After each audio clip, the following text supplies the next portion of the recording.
troisième et dernière partie de l'Africa Newsroom. Merci si vous nous rejoignez. Adama Coulibaly, enseignant et président de l'APP, Alternative Patriotique Panafricaine Burkindi. Jean-Marie Bitomo, éditorialiste, et Mamad Zang, le retour. Je rappelle que vous êtes enseignant-chercheur en histoire contemporaine à l'Université Paris 1 Panthéon-Sorbonne. Merci à tous les trois d'être restés sur ce plateau. Place au grand angle.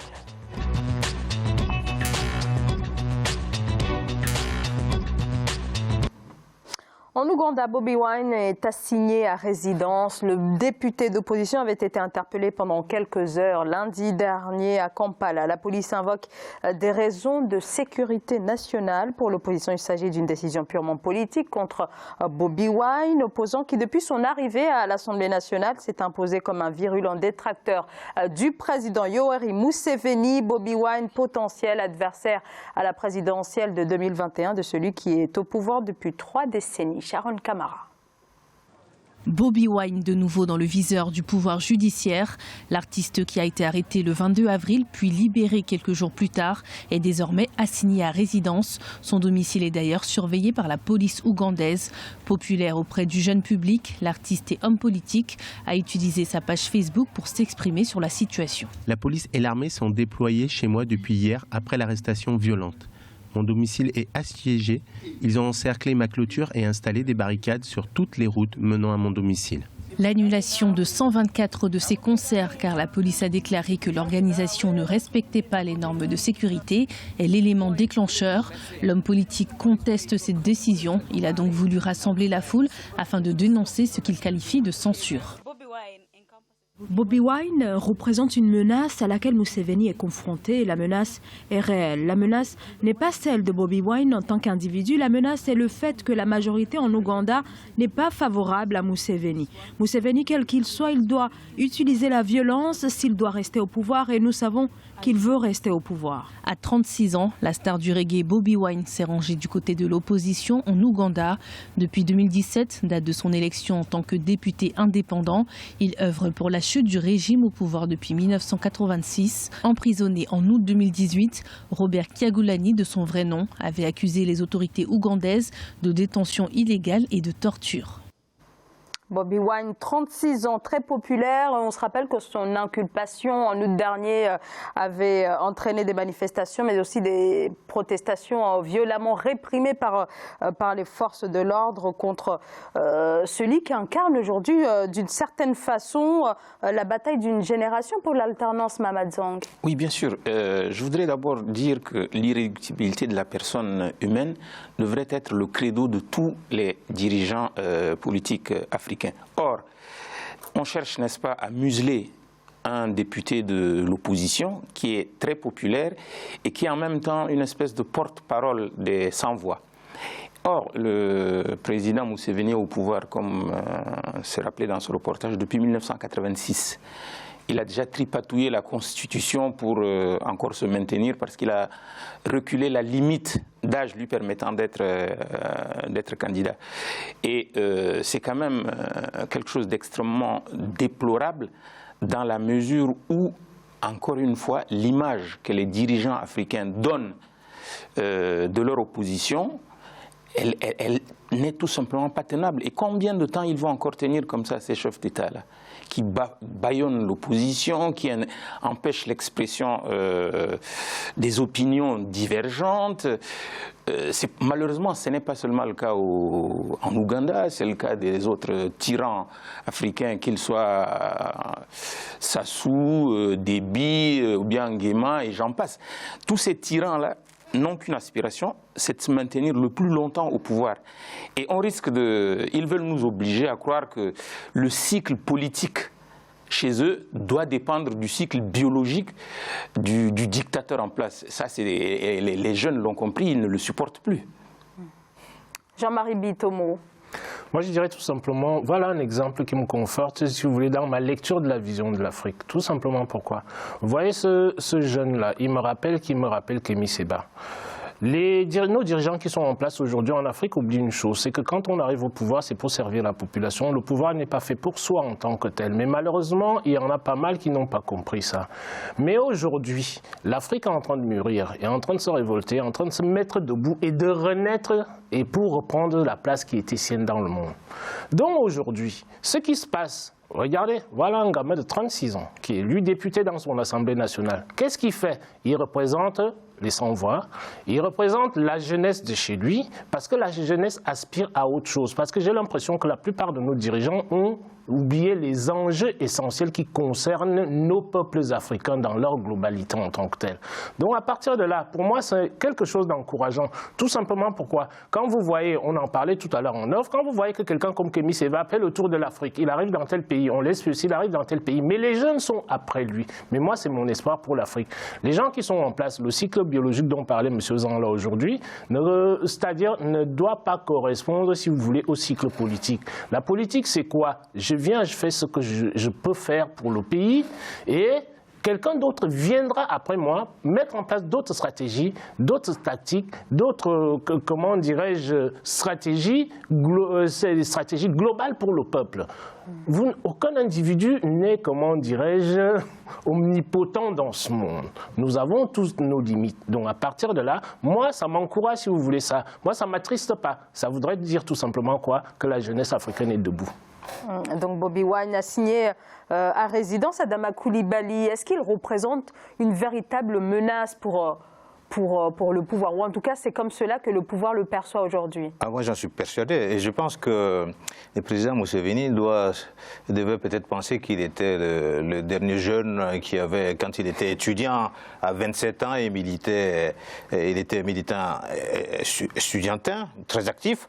Et par la suite, quand il a échoué à l'élection présidentielle, il a monté un mouvement de résistance. Donc c'est quand même un combattant de la liberté. Et c'est par la lutte armée qu'il a chassé le président Obote. Et il a pris le pouvoir. Et en 86, par la suite en 96, il s'est fait élire, et plusieurs fois en 96, 2001, jusqu'à 2011 en fait. Donc là, il doit voir, quand il s'est mis, il doit voir à travers ce jeune-là peut-être lui-même ce qu'il était, donc il doit se dire je vais perdre le pouvoir. Mais le problème c'est qu'on a l'impression, donc, et c'est d'ailleurs c'est un constat qu'on peut faire aisément, c'est une personnification du pouvoir. La plupart des acteurs politiques africains, surtout dans la zone francophone, on n'en est pas là, mais c'est souvent en Afrique que ça se passe, ont du mal à sortir du jeu politique. Donc ils oublient souvent qu'ils sont venus là avec un discours, avec une intention de bien faire pour le pays. Après, ils considèrent que le pouvoir leur appartient. Alors qu'aujourd'hui, avec ce jeune-là, qui a quand même, malgré toute la pesanteur, toute l'organisation du pouvoir en place, a réussi quand même à faire une métamorphose. Il est vraiment bien ce jeune homme-là. Il est très engagé, déjà dans sa musique, à travers sa musique, ce qui ne l'a pas empêché de faire des études, d'avoir un diplôme en leadership à Harvard. Ensuite, il est aussi diplômé en droit de l'université de Kampala. Et donc il a changé, il s'est mis au service de son pays, pas seulement de la jeunesse, mais également effectivement des sans-voix, de ceux-là, de l'opposition. Il est venu soutenir l'opposition pour que le pays sorte dans un pays où la majorité, enfin en tout cas au moins la moitié de la population a moins de 16 ans, eh bien il ne pouvait pas accepter. Pourtant lui personnellement, il vivait plutôt bien parce qu'il était très populaire déjà avant de rentrer en politique. Et il a été, malgré toute cette succession de répression, il est resté dans le jeu. Donc il représente véritablement un danger pour ce pouvoir qui ne veut pas voir le fait qu'aujourd'hui, il a fait son temps et qu'il peut toujours rester là, mais en tenant compte de ce que la population veut et peut-être aussi en permettant à Museveni de faire une sortie tout à fait honorable.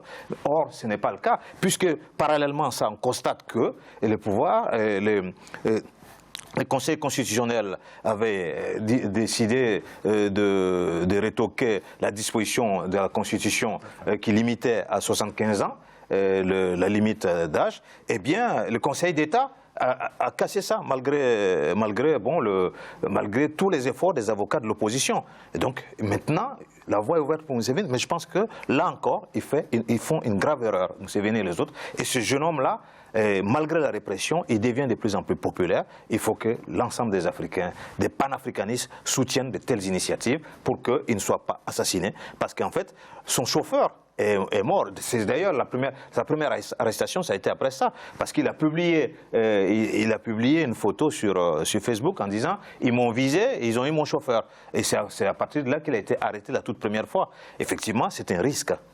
Par rapport à ce que vous dites, M. Koulibaly, c'est la raison pour laquelle je disais tout à l'heure que moi je suis optimiste. Tout simplement pourquoi? Parce que chaque fois que vous avez un Africain qui lève la tête pour essayer, c'est-à-dire de prendre en compte les besoins, les enjeux, c'est-à-dire inclusif à l'intérieur, on l'élimine.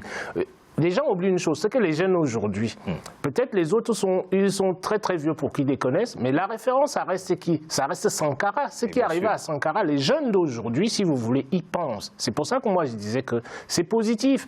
On ne peut pas tout, si vous voulez, tout bâtir en 2-3 jours. Mais le mouvement tel qu'il est parti, c'est un mouvement qui est un mouvement, je me dis aujourd'hui, les chefs d'État africains, si vous voulez, ne peuvent pas l'arrêter. Tout simplement pourquoi? Parce que c'est le désir profond des jeunes Africains de pouvoir se prendre en main. Ils sont conscients des enjeux au niveau de la géopolitique internationale. Et c'est pour ça qu'ils ont, comment dirais-je, ces réactions-là. Et ces réactions-là sont positives de mon point de vue. Concernant, si vous voulez, la jeunesse africaine, quand vous avez un gamin de 36 ans qui se lève, il aurait pu dormir chez lui, dire que bon, je suis populaire, je suis riche et tout, je vis, mais il s'implique dans la politique tout simplement. Pourquoi? Pour faire comprendre que l'Afrique, nous devons changer. Le paradigme est en train de changer en Afrique et il faut en tenir compte. Je voulais juste dire une chose.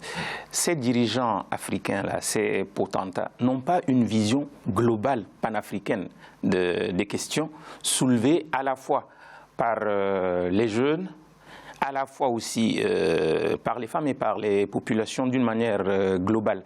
Cette cécité politique-là, ce mépris pour les peuples, ça va leur coûter extrêmement cher.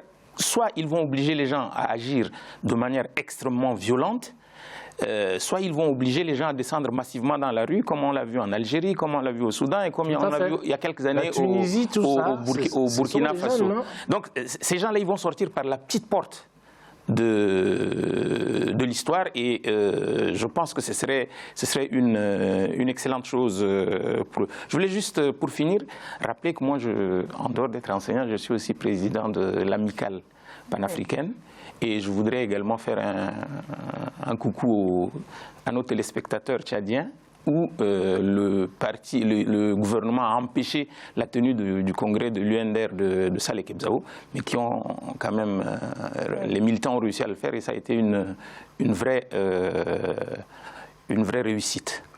Eh bien, peut-être je voudrais souligner, oui. On parlait tout à l'heure Lazara, je voudrais souligner un mouvement que nous avons oublié, c'est-à-dire dans nos discussions là, qui est un mouvement important. Regardons l'Algérie. Vous voyez ce qui se passe en Algérie? C'est pour ça que je dis que j'ai confiance à la jeunesse africaine en tant que telle. Alors peut-être un mot pour revenir à l'Ouganda. Alors parler de Bobi Wine, c'est parler aussi de la manière dont il a su finalement neutraliser, si je puis dire, l'opposition traditionnelle. Absolument. Oui, mais M. Béziguier, qui était candidat plusieurs fois à l'élection présidentielle, ils sont maintenant ensemble. C'est-à-dire que ce jeune homme-là, Bobi Wine, a réussi à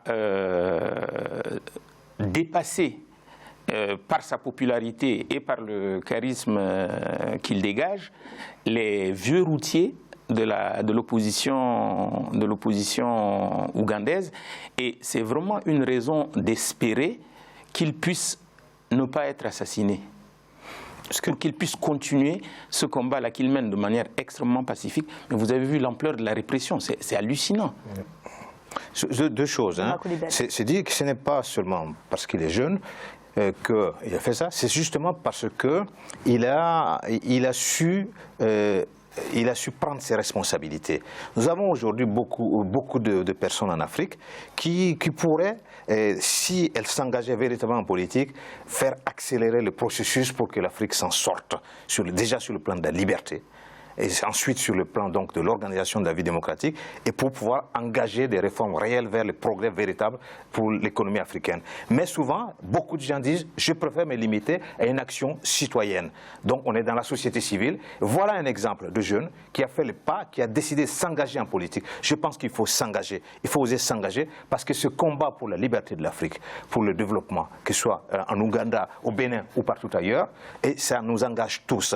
Et l'exemple du Burkina, après l'insurrection qui a chassé un dictateur qui, lui, voulait tripatouiller la Constitution pour rester davantage, Blaise Compaoré.